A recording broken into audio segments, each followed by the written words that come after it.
humidité, plus climatisation. Yako, yako.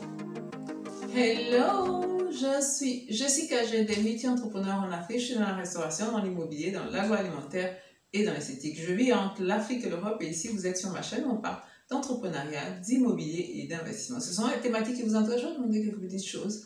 Activez la cloche de notification pour ne perdre aucune vidéo. Si vous êtes abonné, likez la vidéo, commentez la vidéo, partagez la vidéo et surtout pour ceux qui ne sont pas abonnés, qu'est-ce que vous attendez? Mais on va parler aujourd'hui d'un sujet, je pense, qui concerne la majorité des populations, des personnes qui vivent en Afrique noire. Hein. En Afrique noire, surtout dans la région, je veux dire dans la côte, voilà. C'est-à-dire les pays comme la Côte d'Ivoire, Sénégal, Cameroun, Togo, Bénin, tous ces pays-là. Voilà, je pense qu'on a tous un problème avec nos maisons. Voilà, on a un problème avec nos maisons. Et ce problème-là, c'est le problème d'humidité. Voilà, l'humidité dans les maisons construites en Afrique francophone. D'abord, il faut qu'on définisse de quelle humidité on parle. On parle de l'humidité que vous constatez, par exemple, dans la toiture, dans les placards, sur les murs, le bas des murs, voilà, dans les portes, voilà, vous voyez, toutes ces manifestations-là, voilà, c'est ça qu'on appelle l'humidité dans la maison, voilà.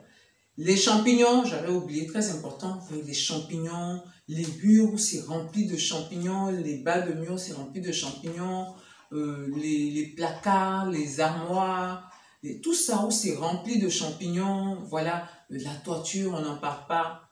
Et ça, vous ne pouvez pas me citer très peu de maisons en Afrique. Non, actuellement pas en Afrique, pays de la côte, hein, Afrique francophone, pays de la côte, hein, n'ont pas ce problème-là. Très peu. Très peu. Et c'est un gros problème de santé publique. Parce que toute cette humidité-là, ça rend malade. Tout le monde devient asthmatique avec des problèmes de bronchite, avec des problèmes de toux chronique, etc., etc. Tout ça à cause de l'humidité qu'il y a dans les maisons et qui se manifeste par tout ça. Sans parler de maladies beaucoup plus importantes que cette humidité-là, qui emmène plein de microbes dans les maisons-là, que cette humidité-là peut apporter. Bien. Une fois qu'on a défini un peu c'était de quelle humidité on parlait, voilà, quelle humidité on parlait, on va parler des causes de cette humidité-là. Pourquoi il y a cette humidité qu'on a répertoriée là? La première cause de cette humidité-là, c'est l'orientation des maisons en Afrique. C'est-à-dire tous ces endroits qui sont près de la côte là. Comment les maisons sont orientées? Voilà. L'orientation des maisons, parce que quand les gens construisent leur maison en général, ils ne pensent pas à l'orientation.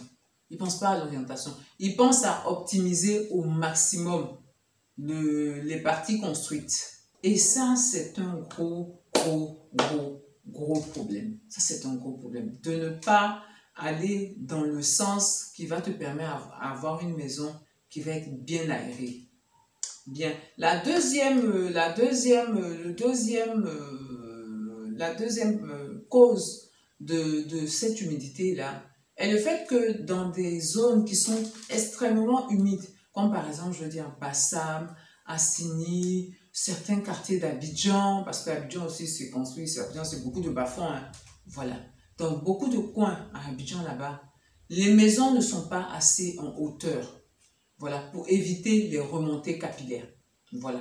Les remontées capillaires, c'est l'eau qui est dans le sol et qui remonte quand le sol est saturé. Voilà, l'eau qui remonte. Voilà. Vous pouvez mettre du polyane pour essayer de stopper, mais le polyane, même quelquefois, les gens le mettent mal. Donc, ça fait que quand même l'eau apparaît. Voilà, l'eau apparaît sur les bas des murs là. Voilà, ça c'est les remontées capillaires. Et ça, c'est l'une des plaies qu'on a beaucoup. L'une des plaies qu'on a beaucoup. Les gens ne mettent pas leur maison assez en hauteur pour ne pas que les remontées puissent atteindre le bas des murs. Voilà.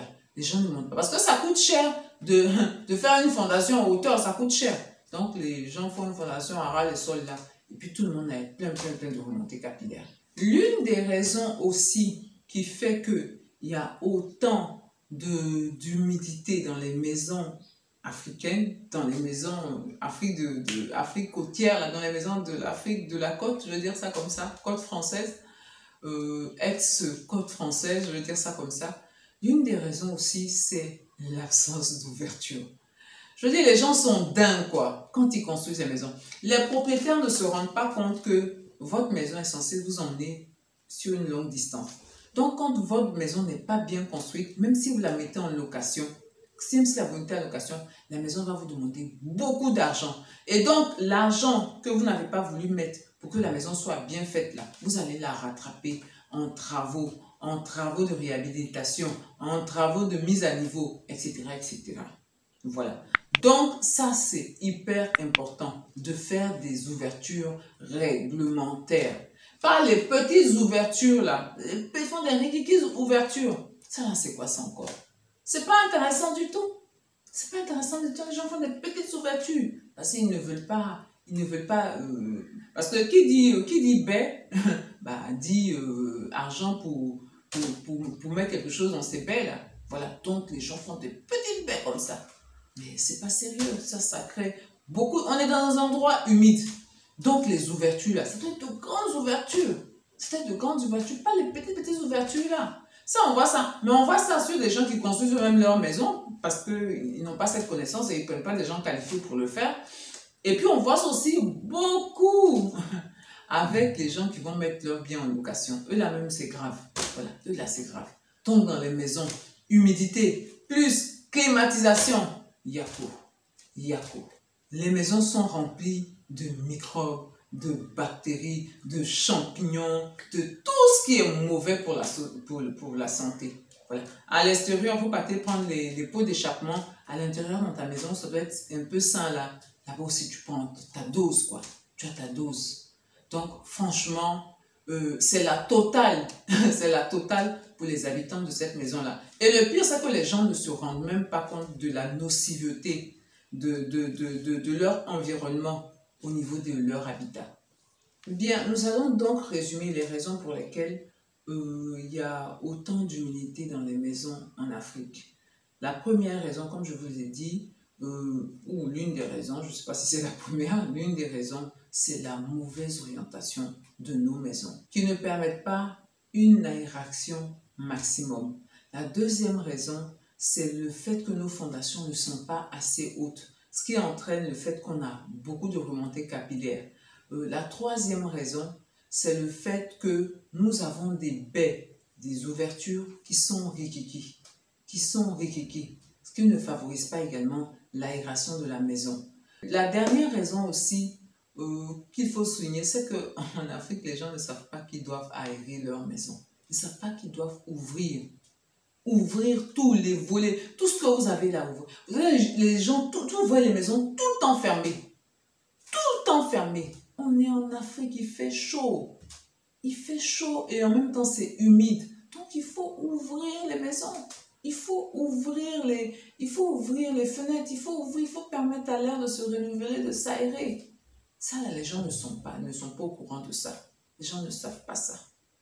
Bien, les solutions pour pouvoir trouver une solution à ce problème-là sont dans les différentes causes de ce problème-là. C'est-à-dire, prendre des spécialistes. Le premier truc, prendre des spécialistes pour pouvoir construire vos maisons. C'est le premier truc. Il faut prendre des spécialistes pour pouvoir construire vos maisons ou il faut vous-même vous former pour pouvoir construire de bonnes maisons. Des maisons agréables où c'est pas rempli d'humidité, où il fait bon vivre. Voilà. Donc, l'orientation, ça c'est les spécialistes qui peuvent vous dire par rapport à l'endroit où vous êtes, où sont les vents dominants et donc comment vous devez orienter votre maison. Ou si c'est plutôt un endroit où c'est sec, voilà, et donc là, c'est le soleil qui va être votre ennemi, comment faire pour pouvoir avoir une maison agréable malgré le soleil. Ça, c'est les spécialistes. Voilà. Il faut aller sur des personnes qui savent, qui sont vraiment dans la construction pour pouvoir trouver ce type de solution-là. Bien, la deuxième chose, c'est toujours aller vers les spécialistes là, ou se former, se faire former. Voilà, c'est pouvoir avoir des bâtiments avec des fondations qui sont suffisamment hautes. Surtout quand vous êtes dans des endroits marécageux comme Bassam, dans des endroits marécageux comme Zone 4, même Bingerville, certains endroits de Bingerville, certains endroits d'Abidjan même. Voilà, tous ces endroits-là, il faut à savoir Rivera, tout ça, tous ces endroits-là, il faut avoir des fondations qui sont bien élevées, de sorte à ce que vous n'ayez pas de remontée capillaire. Voilà. L'autre aussi solution, c'est comme je l'ai dit dans la vidéo, hein, les baies ouvrir. Les baies ouvrir. Voilà, les petites baies que les gens font là. Non. Ça même là, à la longue là, non seulement les gens ne vont pas rester dans votre maison à cause du problème d'humidité, puis vous-même à la longue là, vous allez voir que vous allez trop dépenser dans la maison que vous voulez faire louer. Voilà. Si c'est votre maison, vous serez obligé chaque fois de refaire parce que vous avez un problème d'humidité. Voilà. Même si on peut dire on va se passer des ouvertures parce qu'on a la clim, etc., etc. Non seulement on est dans un pays où on coupe l'électricité, pas souvent, mais on coupe beaucoup, assez d'électricité. Et puis ensuite, avec la clim, si vous n'avez pas d'ouverture pour renouveler l'air, désolé, hein, c'est rempli de maladies. Voilà, c'est maladie club. Votre maison va devenir maladie club. Voilà. Donc, mes valeureux, ce sont mes solutions pour pouvoir pallier à ce problème-là et déjà vous expliquer les causes de ce problème de l'humidité dans les maisons en Afrique là. Donc, si vous avez d'autres solutions aussi ou d'autres causes, voilà, auxquelles vous pensez, mettez-les en commentaire. Et la construction, ce n'est pas pour tout le monde. Tout le monde ne peut pas bien construire. Donc, c'est très important soit de vous former vous-même ou soit d'aller vers des personnes qui sont habilitées, qui sont qualifiées. Bien, je vais vous dire, portez-vous bien, prenez soin de vous et de votre famille, surtout n'oubliez pas, on avance ensemble.